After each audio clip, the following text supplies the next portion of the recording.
As with any form of methamphetamine, the more you use, the more you need.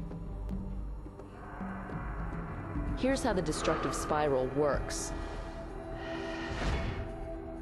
Methamphetamine travels through the bloodstream to the nucleus accumbens, a central reward center for the brain.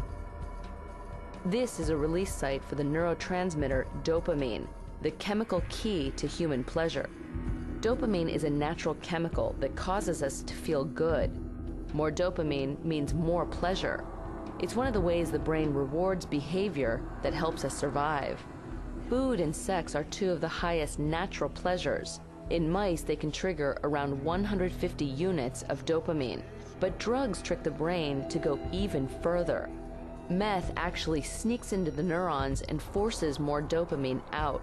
One hit of meth may trigger more than 1,200 units of dopamine. That's a rush 3.5 times more intense than cocaine and about 6 times what the body can do on its own. And the meth high lasts much longer than other drugs, up to 12 hours. Studies reveal that meth actually damages the brain, perhaps forever. It's the body's way of fighting back against the drug that's pushing out dopamine.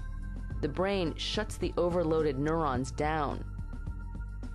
Meth users go from having too much dopamine to having too little. Addicts begin chasing the high, binging for days on end. They will stop at virtually nothing to get a fix and surge of dopamine.